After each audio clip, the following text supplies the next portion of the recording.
I now hand the conference over to Ms. Radhika Piramal, Executive Vice Chairman, VIP Industries Limited.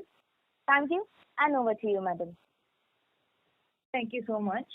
Good evening, everybody, and thank you for joining this call.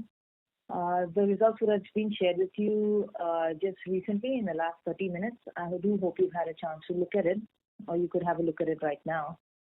Sort of to be expected, the revenues are nowhere in line with our hopes. COVID has affected us badly. We have had excellent plans for the current year. Regretfully, the second wave has put a dampener on the current quarter. One good news is that we have in place an excellent professional management team leading our company. And in our last call about 3 months ago, I mentioned Mr. Anindya Datta would not be speaking too much on that call. This time, I'm very pleased to say he's fully inducted into our company, having joined us on the 1st of February, and he will be leading this call for the rest of the duration of the call, including the Q&A. Alongside him will be Ms. Neetu, our CFO. So over to you, Anindya. Thank you. Good evening, everyone. Thank you for taking time out and joining this call. We will talk about the quarter 4 results to begin with, but before that, let me put a little context. We know that the pandemic has hit an industry, a luggage industry, possibly the worst or the hardest way. In the quarter 4, we started seeing easing of the pandemic environment in terms of more free movements. Travel came back to about 70-75% level of the same time previous year.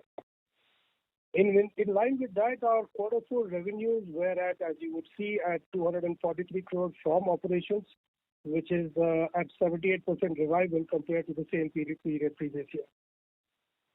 Similar revival metrics was 54% in quarter 3, 25% in quarter 2, and a mere 7% in quarter 1. The 78% revival, however, as a caveat, the previous year March was already hit by the pandemic and therefore was at a suboptimal level. So we saw all lead indicators like travel, people moving out, all easing out and coming back. However, the luggage industry continued to have some headwinds, which I would like to call out here. Schools and colleges remained closed and continue to obviously do so. International travel did not resume in quarter 4. One of our largest accounts, Big Bazaar, continued to operate at a suboptimal level compared to the rest of the modern trade, largely owing to the Reliance Big Bazaar merger takeover. In addition to all this, we witnessed also a surge in raw material prices, which is quite unprecedented. The polycarbonate ABS prices were almost 2.3 times to 2.5 times of pre-COVID levels. So the headwinds were not only on the demand side but also on our margins. Despite our margin for quarter 4 was at 47%, gross margin I'm talking about, while sequentially it is better than the previous quarter of 40%. However, it continued to be significantly lower than the same period last year. The corrections in the discounts and the mix correction were partially offset by increase in the input cost. In terms of the fixed cost, the overall fixed cost for the quarter was 103 crores compared to 146 crores of the previous year. While it was sequentially higher than quarter 3, largely due to the reinstatement of salary reductions and expense on travel and office, which resumed. However, the structural cost reduction to the tune of 80 to 90 crore at annualized level has sustained and will continue to do so. At PBT level, we have a loss of 5.7 crores against a loss of 8 crore in quarter 3 and a profit of 10.4 crore in the quarter 4 of last year. For the full year 2020-21, the numbers, as you would have seen, are as follows. Total revenue at 667 crores, 39% of previous year. Gross margin at 45% against 53% of last year. Fixed cost at 318 crores as against 614 of the previous year.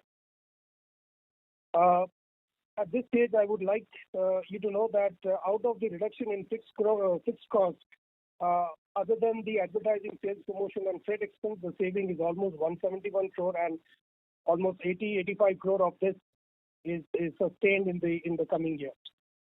With all this, we had a loss of 124.6 crore as against profit of 148.4 crore at a PBT level in the previous year. It's quite evident the impact of the pandemic on luggage industry and our company has been very harsh. However, I just want to highlight that while we were in this crisis period, we had the company had worked on strengthening its fundamentals. Today, our Bangladesh manufacturing operation has significantly scaled up, and going forward with the Bangladesh manufacturing strength and India consolidation, we'll have a far better upstream control. And also we will have long-term advantage on cost. We spoke about structural cost reductions, and those fixed cost reductions has made us significantly leaner going forward. We are also working on revamping our supply chain structure, which not only will make us far more responsive to the volatility in the demand, but it will also be at a lower cost. We've also ensured that our distribution and our reach has sustained through the crisis and pandemic, and we witnessed our distribution almost scaled up to the similar levels as previous year in March and April in terms of the number of doors that we sell to. And lastly, I think we strengthened ourselves in e-commerce, where we were possibly competitively under-leveraged in the past, and this we did with a lot of augmenting of the portfolio, addressed the gaps that were there in our portfolio, corrected our supply chain, and also worked on improving the productivity of our ad spends. With all this, we started very well in April. In fact, the first 3 weeks of April was very encouraging because we saw things really coming back to almost pre-COVID levels, run rates. And unfortunately, after that, the pandemic hit again, and this time much, much harder.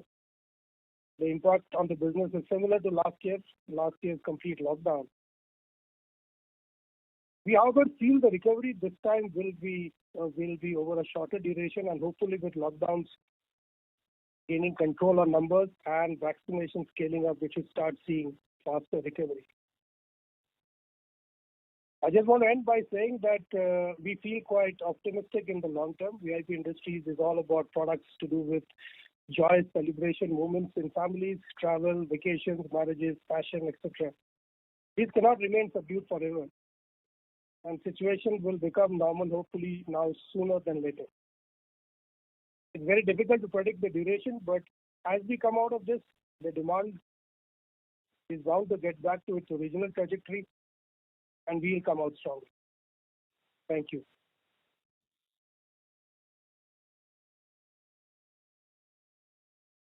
Thank you very much. We will now begin the question and answer session. Anyone who wishes to ask a question may press star and 1 on the touchtone telephone. If you wish to withdraw yourself from the question queue, you may press star and 2. Participants are requested to use handsets while asking a question.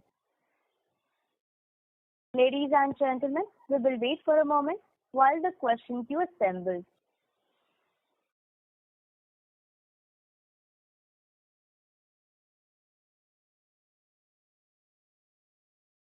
Participants, to ask a question, you may press star and 1.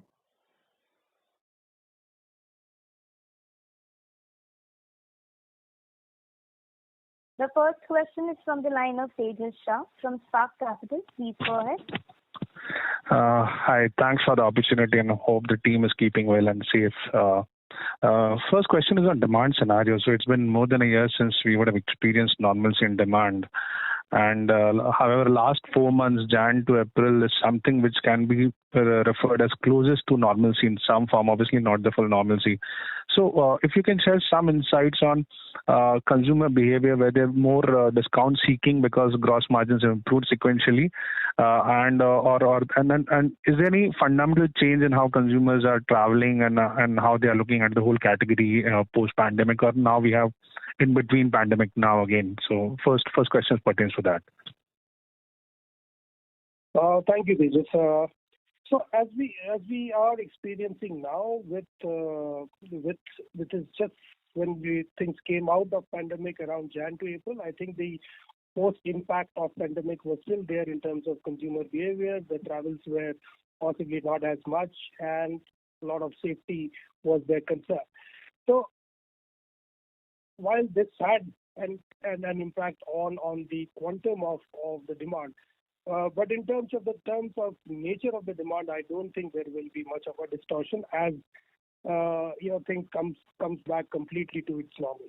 It is just the impact of COVID and the concern around safety and security is possibly governing some bit of choice. Like people are buying more hard luggage than soft luggage right now. But I don't personally see impact which is long term. Sure. So second question pertains to margins. Obviously, inflationary scenario has worsened YOY across across raw material baskets, and for our commodities also, underlying commodities, there's a sharp inflation, and we already had a gross margin shrinkage last year YOY. So keeping all these factors in mind, how would you like to play the whole pricing power of ours in terms of branding power that we have in the year ahead? And how should we think about gross margin and EBITDA margin, assuming that normalcy comes back by the second half of this year? That will be a big assumption in terms of what kind of normalcy comes back. But I would assume that even after the best case scenario, it will not exactly be the same as what it used to be before within this financial year. So there is going to be a constrained demand, and it will have its impact on margins because the pricing is going to be always a challenge in terms of from a competitive pressure point of view. However, as I was saying, that fundamentally I think VIP has done everything that is the right thing to do in terms of making our portfolio, our cost the right, and therefore as demand situation becomes exactly normal as it was before, our margin should be back to the same levels that what we used to be and even better. Fine. And lastly, if you can comment on the insurance proceedings, any update on that? So Tejas, I'll take this. So on insurance proceedings, we are still, I would say, 3 to 4 months away from getting a clear picture. It's a PSU, and because of the second lockdown, again, the people are not there now. So we are very positive, but yes, it will still take 3 to 4. Sure. That's all from my side. Thanks and all the best. Thank you.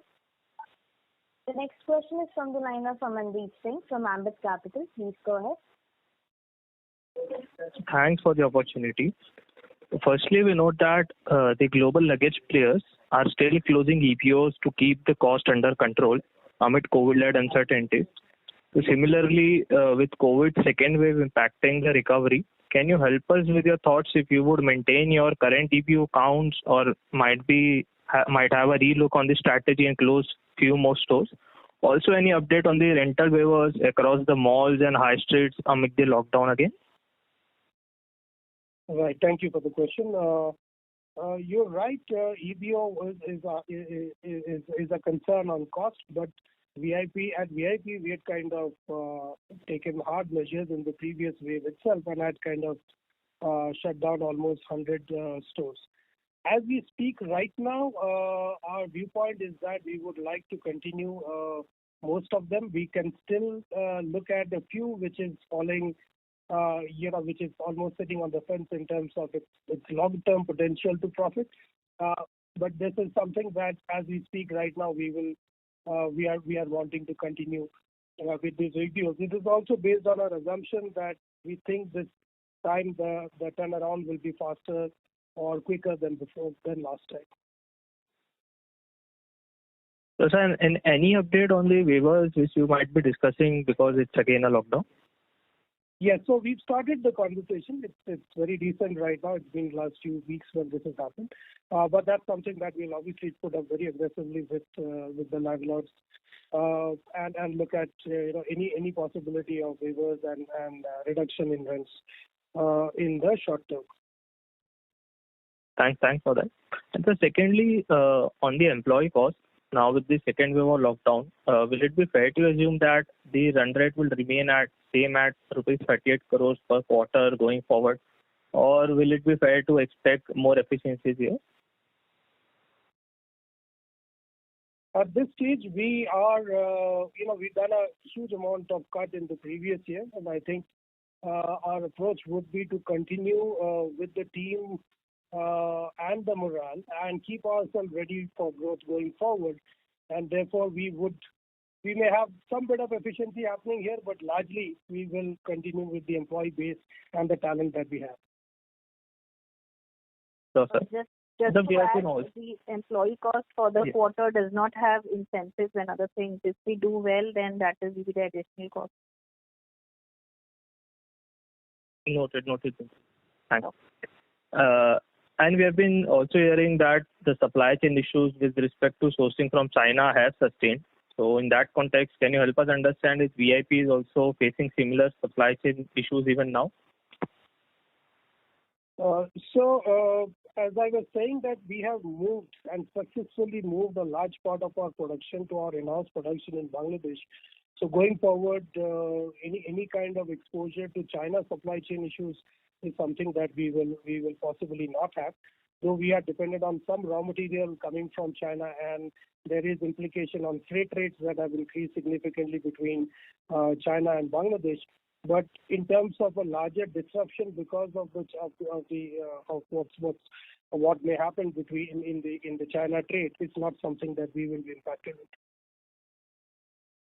Yes, sir. And so finally, I mean, if we were to just extend the previous question, and now with you on board having the experience in the international markets in the past, is it fair to assume that VIP would boost its export sales via OEM manufacturing, assuming that even other luggage players globally would be facing similar supply chain issues from China, or is it too early to say that? Strategically and in the long term, what you're saying is yes, that's something that we would be eyeing. But as we speak, as an immediate short-term measure, that's not something that we may land up with or choose to do. So, but that's something that is under evaluation. It will be a better time, possibly in the next discussion, to see where we land ourselves on this. Sir, thank you and all the very best. Thank you. Thank you. The next question is from the line of Dinesh Joshi from Prabhudas Lilladher Private Limited. Please go ahead. Thanks for the opportunity. If possible, I just need one small clarification. Now, if I look at our gross margins during FY21, in 3 out of 4 quarters, we were lower than one of our listed peers. Now, I know that there is some bit of cost inflation and discounting is also going on. But, sir, in the past, such cases have been rare when our gross margin is actually lower than the other listed peers. So is there anything specific that you would want to highlight?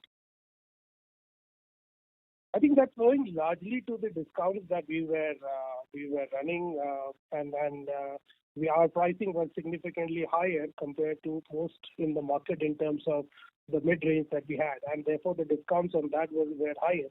But as I said, that as demand started coming back and we had taken control of the total inventory situation, as we moved the discounts out from what we were running, we will come back to our, we'll come close to our original levels of gross margin.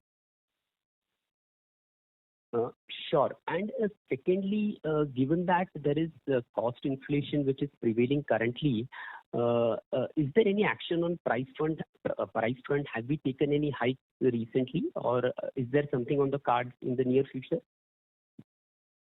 So yes, we have taken a price increase. In fact, two rounds of price increase, not very large, but as the input prices increased and was increasing, we took one in March and one now in April as well. So there has been, and this is not across the board, but this is more in selected range. Wherever we felt that we could take the price up is where we have taken. It has not resulted into a large part of the gross margin increase. I think the gross margin increase is largely owing to the reduction in discount and the change in mix. But as we open up and everything resumes, I think the higher price will start playing its role. Sir, possible to quantify the quantum, the hikes which we have taken?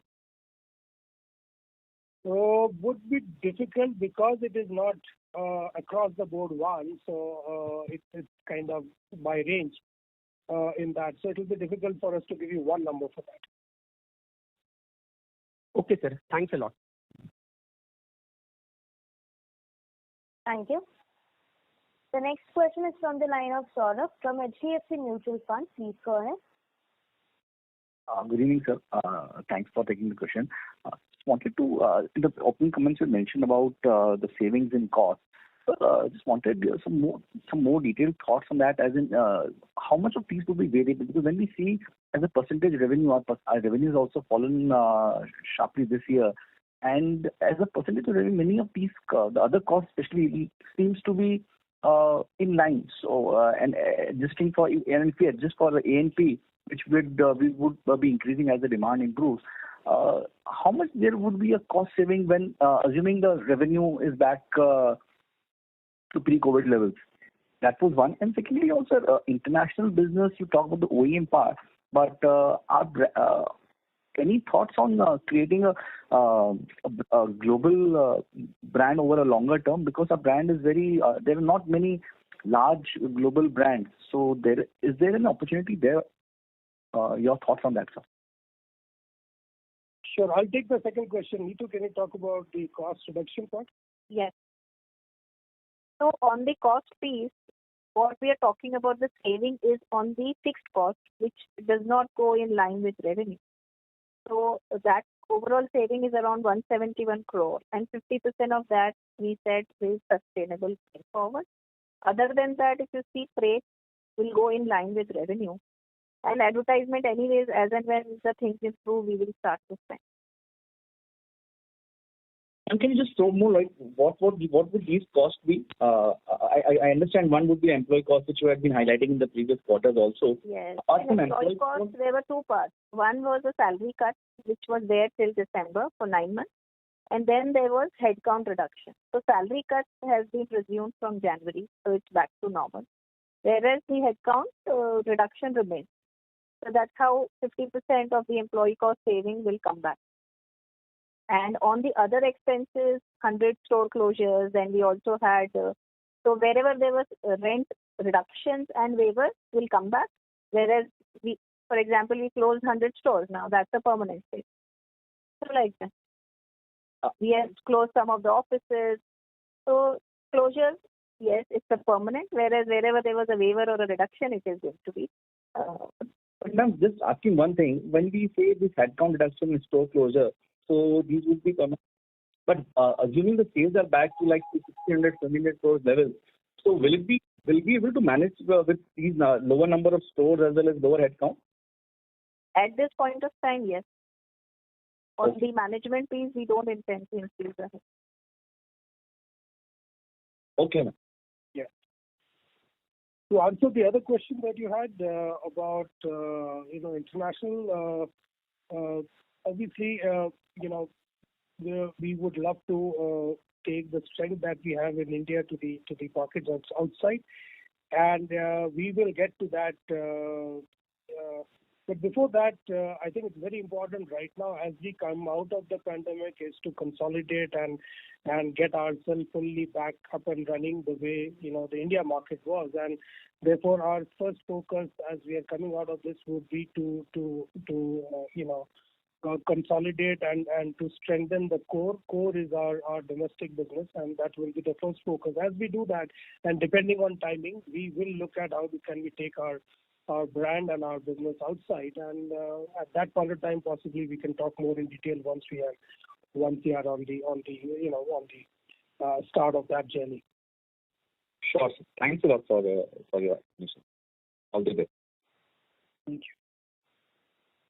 Thank you. The next question is from the line of Dhaval Dama from Motilal Oswal Asset Management. Please go ahead. Hi. Thanks for the opportunity. So just wanted to ask you now, basically if I have to look at FY21 as compared to FY20, gross margins have been significantly lower as compared to our pre-COVID levels. And we are mentioning that discounting has been quite higher during the current year. But can you highlight or can you just give us some broader understanding, like say, if the product mix or the brand mix would have been dramatically different in FY21 for you as compared to what it would have been in FY20 or FY19? Just a broader understanding.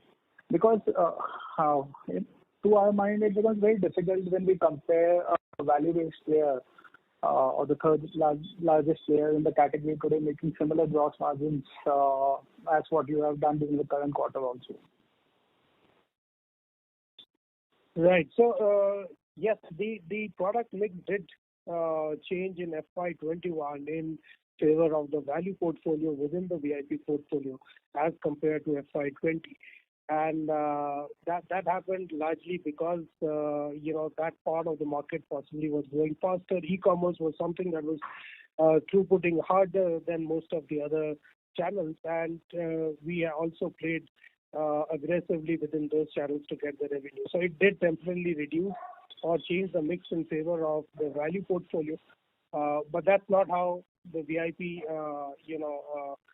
portfolio strength is, and therefore the VIP and Skybag and the ranges under these brands is something that didn't play its role as much in the revival phase because we were carrying stocks and we had to convert. When we started making in Bangladesh, we started making more of these lower end products because that's what the demand was. So I would keep it as more about a temporary phase where we had to go in with our value range more aggressively. But going forward, once the revival is there and we come back, the demand comes back to its levels of pre-COVID, we should be able to spring back to what our mix was before. A large part of that, if not entirely. Sure.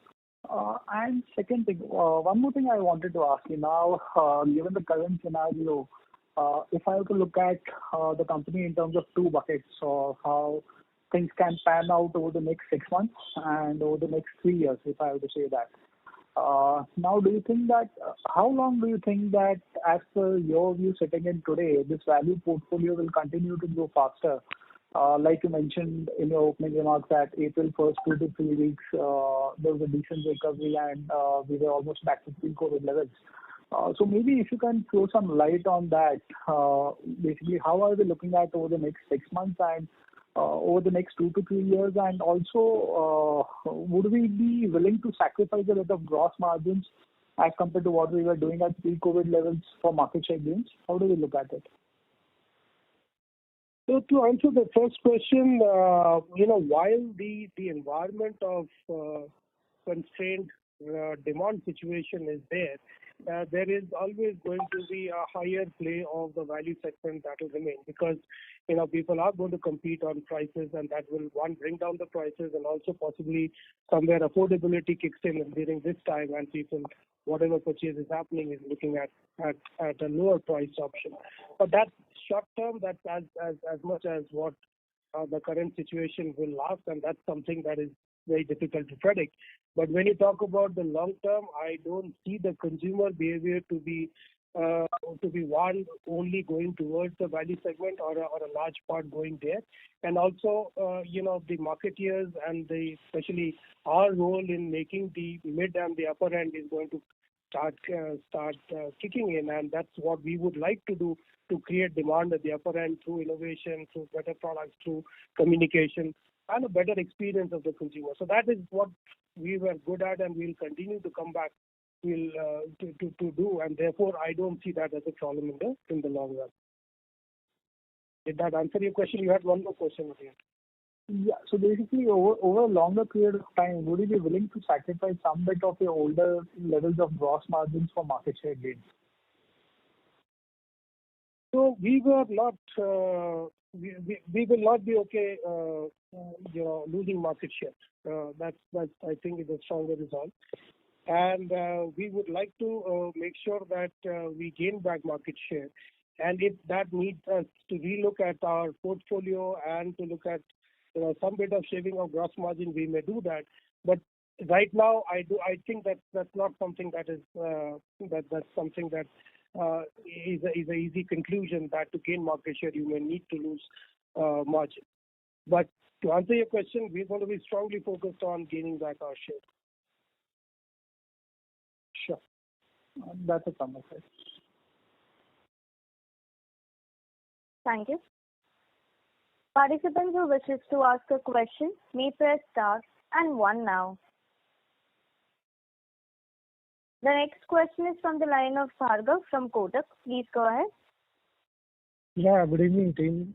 My first question is on the preparedness to meet the pent-up demand whenever it happens, especially given that the window for pent-up demand could be as short as 2 to 3 months. So if we go by luggage companies' performance in the West, they have seen a significant growth since the population started getting vaccinated. So how prepared are we to sort of meet the similar nature of pent-up demand as and when it happens? So I think we are pretty well prepared, depending on how and when that demand comes. As I said, we rely more of our own manufacturing, where we have a good amount of headroom to scale up, and we will be able to do that when things start looking up for sure. Okay, so even if the window is short, we'll be able to sort of manage our supply chain to meet that demand. Is that assessment correct? Yes, depending on how short the window we're talking about, but production, the lead time to production and hitting the market is always lower than the lead time to identify a sourcing and import it into the country. So to that extent, yes, but yes, there are a lot of assumptions here, and we'll have to see what is the lead time and when does that happen. Secondly, is it fair to say that the Bangladesh sourcing advantage could be to the extent of 15%, given that imports from Bangladesh do not have any anti-dumping duty? So, given that our dependence from Bangladesh could now be close to 100%, it makes sense to sort of become aggressive in our journey to gain a market share. And given such a big cost advantage, is it fair to say that we may not have to sort of compromise a lot in terms of our gross margins? I'm sorry, I didn't understand your question. Could you please repeat? No, so the first part of the question was, is it fair to say that the Bangladesh sourcing advantage is to the extent of 15%, given that imports from China have an anti-dumping duty? Yeah, so there is an advantage of producing in Bangladesh compared to importing from China, and more than the number, I think. What is the lead? Sorry, Nico, you were saying something. Yeah, 15% is right. Yeah. So yes. So the answer to that question is yes. What is your next question? Yeah. So the related question is that as we answered to the previous question that we will be chasing market share. So this sourcing advantage from Bangladesh can clearly make us more cost competitive, and hence in our journey to gain market share, we may not have to compromise a lot on our gross margins. This is what I was trying to understand. Is that assessment correct? Yes, we would continue to have that advantage, while I'm sure competition can also catch up looking at other lower cost of manufacturing basis.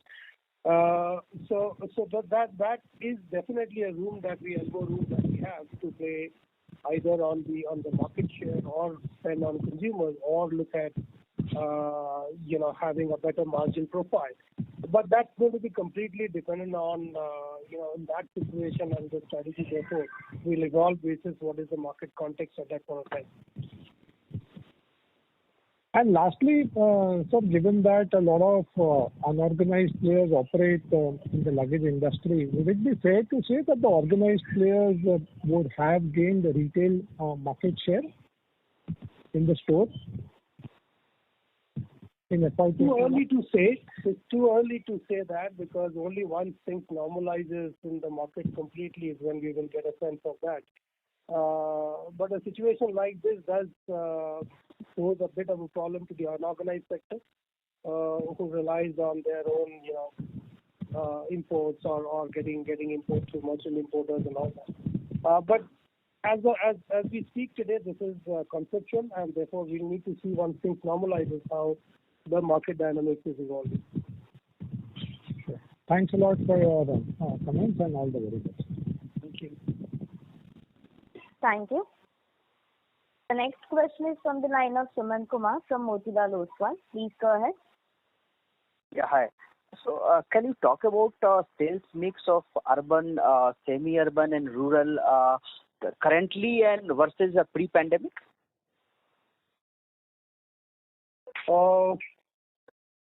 We can talk about how various channels are evolving, but and within that there are insights about from the e-commerce channel that the tier 2, tier 3 cities within e-commerce seem to be showing a better traction.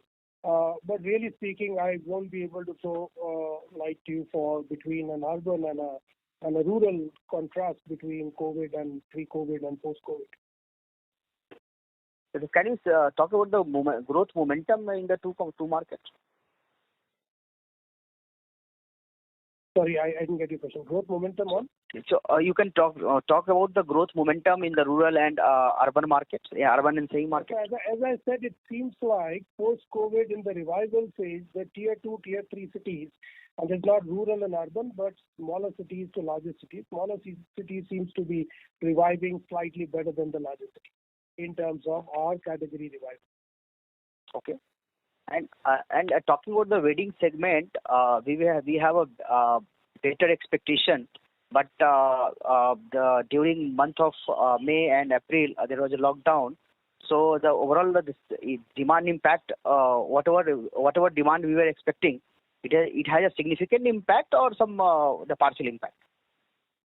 In which segment? Sorry, I didn't get you. A wedding segment I am talking about.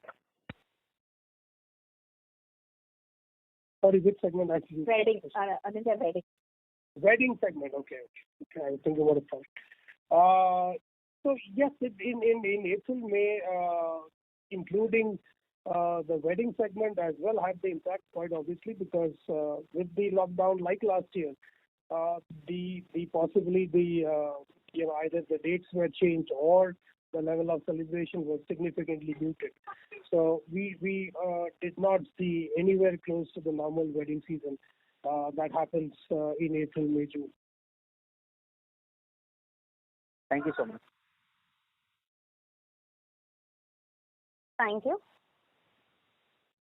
The next question is from the line of Digant Haria from Green Edge Wealth. Please go ahead. Hi, so my question is mainly that, I understand that pandemic has, been very harsh on luggage, travel, cinemas, all these industries.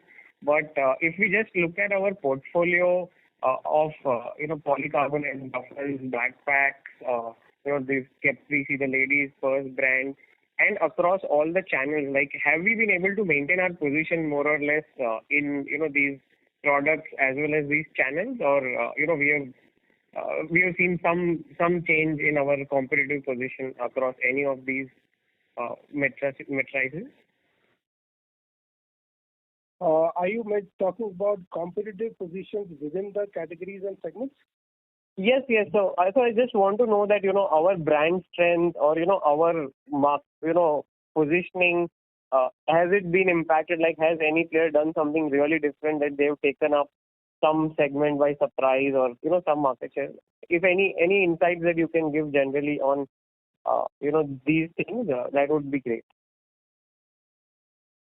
So I don't see anybody within this industry that we are in has done something very, very different or dramatic. I think everybody has kind of been reeling under the impact and managing their businesses. There has been a little bit of changes within channels and all that with direct competition depending on which channels are more active for a particular competition. So for example, channels like CSD or an institution business or to that extent e-commerce has done significantly better in the last 12 months, let's say from till March, than other channels or in other years. And any player who was more who had a higher index on those channels has possibly got a little bit of advantage.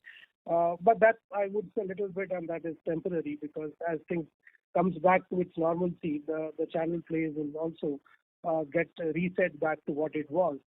There will be a bit of e-commerce which will scale up permanently compared to other channels, and we recognize that, and we are completely on top of it now in terms of our play into the e-commerce channel. Right. So my other two questions are mostly data questions that I think you answered it for some participant that if our demand goes back to pre-COVID levels, would 15% of our soft luggage sourcing happen from Bangladesh? Like, can Bangladesh, have 15% of the total soft luggage manufacturing there, or? Yeah. So you're saying if when the demand goes back to its normal level, will we have enough capacity to supply from Bangladesh? No, sir. I was trying to get at that earlier, like 70% of our sales was soft luggage, and all of it used to come from China. So now, with Bangladesh capacity and what the work that we have done there, once the demand comes back, what could be the Bangladesh's contribution in our whole soft luggage portfolio? It will be able to manufacture the entirety of the demand, because we are also eyeing as the demand goes up. One, we have already created huge capacities, and we are also good at creating, and we are fine at creating more capacities in Bangladesh if the demand so increases. Okay. So, sir, you are saying that China may actually, China may just be, the dependency on China will be completely reduced once things normalize, and that could be a source of better margins. You're right. In the long run, we will reduce our dependence to a very large extent on China imports. Right. Perfect, sir. That's great to know. And the last question is that we have around 200 crores of debt. I know that we have taken it just as a prudential measure and never used that. But when do you think would be the right time to repay it? Would it be when we receive the insurance money? Would it be when the second wave is resolutely behind us? Any thoughts on that would be helpful. Thank you, sir. I'll take that question. So current debt is 150 crore and not 200. And these are NCD which are maturing, one in July and one in September.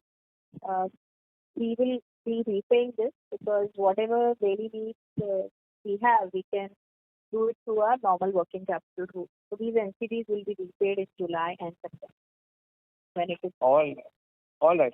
Thank you so much. That's it from my side. Thank you. The next question is from the line of Aditya Malpani from Bryanston. Please go ahead. Hi, sir. Sir, continuing with the last China-Bangladesh question. So our understanding is the kind of variety and the kind of SKU China can make.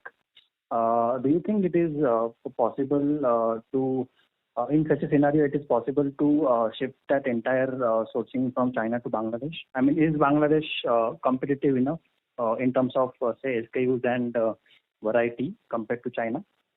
Yeah, your question is Bangladesh technically capable enough to make all the products? The answer is yes. Okay, so it is practically possible to shift everything from China to Bangladesh. That's right. Okay. And so my second question is, because of COVID in the last 2 quarters, we have seen downtrading happening, and value portfolios and the value products are doing much better than premium products. So, by any chance, has it helped smaller and unorganized players to gain the market share instead of adversely impacting them because of COVID situation? Temporarily, possibly, in terms of, because if they were already playing this game better and they had the stocks and the range, but that is, as I said, very temporary, and we would always follow the demand, and having followed the demand, we've kind of done what we need to do to go after the consumer, and the consumer change, that the demand change that has happened in the short term. Mm-hmm. Okay. Thank you, sir. Thank you so much. Thank you. The next question is from the line of Jinal Sheikh from Avhiga Capital Advisors. Please go ahead. Good evening. On your profitability margins, FY20 obviously was the high numbers. By when do you think over the next 3 to 4 years we can achieve those numbers or even surpass, considering what you mentioned about Bangladesh? Well, as I said, this is at this point of time predicting, doing much, any prediction gets very, very difficult. And therefore, we are more focused on building the fundamentals, keeping our foundation strong. And as situation revives completely to what it used to be before, I think that's when it will start, hitting the similar numbers and scaling beyond that. Don't see that happening this year for sure because Q1 is our largest quarter and we've had a big hit once again this quarter in Q1. But it's for us to wait and see how things, revive from here and then see how this year will be and possibly the coming year, FY23. If all goes well, I'll be keeping our fingers crossed. FY23 could be the year. Okay, thanks. And just our next question is on the market share. Just trying to understand that if in the last, have we lost market share in the last year or two from competition? Yes, we have lost market share in the last 2 years. And based on what you said earlier, that once things come back to normalcy, you would want to focus to get that back, right? Absolutely. Okay, thank you. Thank you. The next question is from the line of Sanjay Banerjee from Freedom Capital. Please go ahead.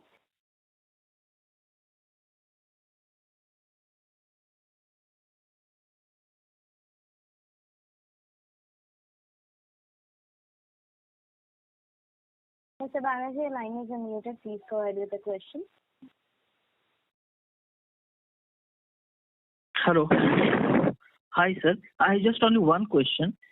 Sir, what is the current tax rate for importing from China and from Bangladesh?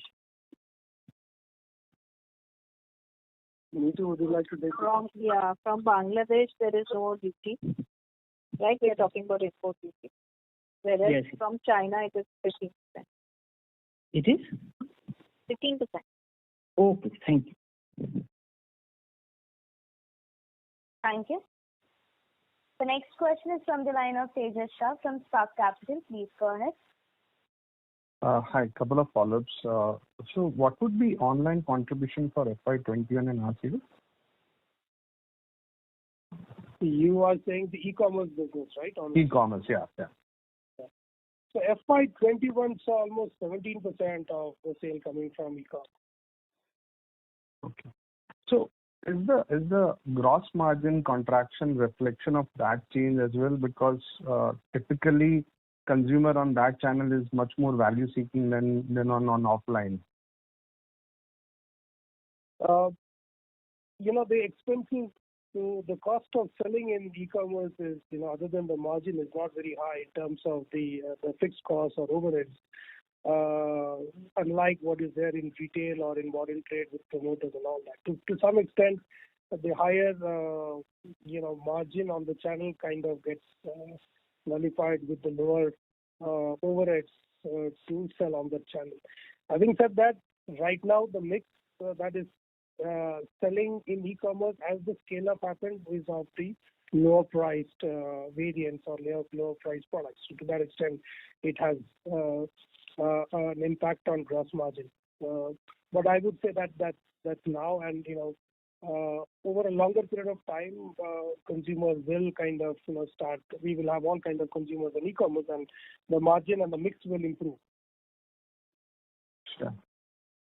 Second, this wave has come with as much surprise as the first wave. Obviously, this time our cost structure is much more agile. But on planning part, because just 2 months back or 3 months back when we were on the last call, we were very excited and rightly so about the revival and then first quarter being very good. So have we pre-invested in terms of inventory or other commitments which may hit P&L but revenue growth may not follow because of the wave 2? So we did expect a much better Q1, when we were planning for it.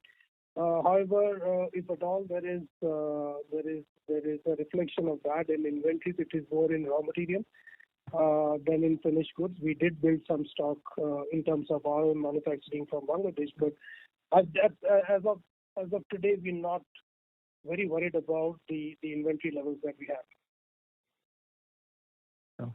And lastly, Mr. Anja, this question is specifically for you. So you have taken charge on this at a very difficult time, and that was the case for Ms. Neetu also last year. And then as they say that one should not let good crisis go waste. So are you seeing an opportunity to make any structural change in the business, which whenever the normalcy comes in, and that is a matter of speculation, but whenever it comes point to point, VIP is much more stronger and much more agile unit than it is today? Yes, and I think we were already on to that path, and I may add a few more. But as I was saying, that fundamentals of the business, which is our control on our upstream, our manufacturing of our own long-term advantage on cost, we have made ourselves far more leaner. We are looking at revamping our whole supply chain structure and the method of how do we optimize our inventory. So there are many initiatives that were on, and many are getting built as we speak, which kind of tries and attempts making the fundamentals stronger. Therefore, as we come out of this, we would be in a far better situation to leverage the opportunity, and that's the aim of the management. Great. This was very helpful. Thanks and all the best.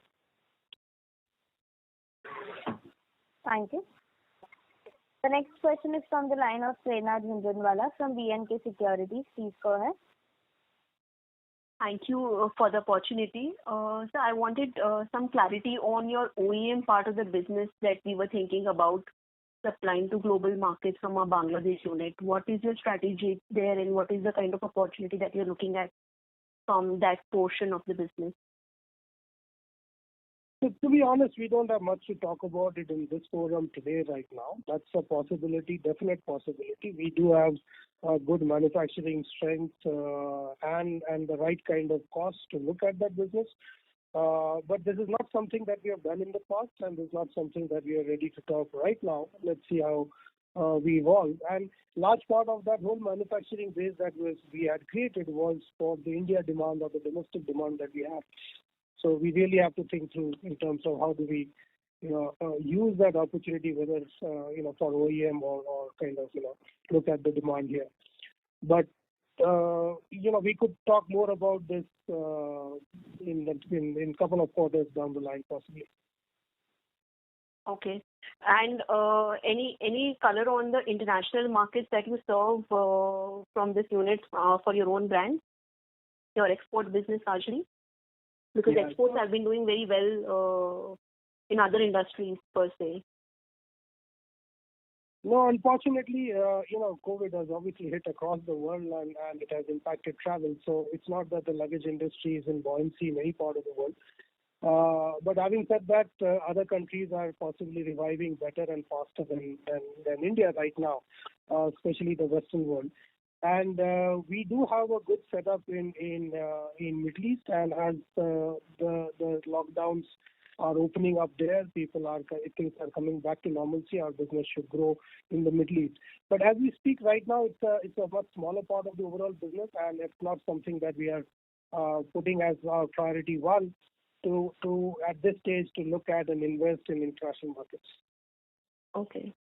And so my next question is on the channel mix per se, like how has been the sales throughput in canteen store departments and distribution network for the year, MBO channel? If you could give some color on how the year has panned out for you in different sales channels, it will be very helpful. So, every channel had its share of the pandemic impact and differently so. And out of that, I was saying before that possibly CSD and institutional business had the least constraint because they were not moving through the marketplace, or in people were not needing to go out for that. So to that extent, CSD, institutional kind of business and e-commerce had a much better play than the traditional channels of modern trade, general trade, our own retail. So that's the change that we saw during the year compared to the previous year, that these channels kind of indexed higher or their salience grew within that overall portfolio. Okay. And how would you see the inventory in the supply chain today with respect to your channels? if there is a pent-up demand, are they adequately filled for the demand, or it will require, there will be some challenges on that front as well? No, as I was saying in the previous question, that since we are now manufacturing in Bangladesh, we should be able to feed the demand in a shorter term notice compared to what we would do otherwise from import. So we feel good about how we are placed as far as when the demand opens up, we'll be able to scale up. Okay. And last question on capex: is there any capex planned for enhancing the capacities or upgrading systems or anywhere else for this year? And what was the capex, if at all? Nothing major at this point of time. But if at all, it will be only in the second half, and that too 15 to 20 crores. Okay, that will be on enhancing capacity? Yeah, enhancing capacity. Okay. Predominantly at Bangladesh. Okay. Thank you so much, sir. And all the best for the year. Thank you. Thank you. The next question is from the line of Samir Raj from Nippon Asset Management. Please go ahead. Yeah, good evening, sir. Sir, I just wanted to ask you, since this is your first call, kind of, so, from an outsider's perspective, if you were to look at VIP and if you were to do SWOT analysis, which are strength, weakness, and opportunities in the company, and when post-COVID things come back to normalcy, what kind of changes would you want to bring in this company?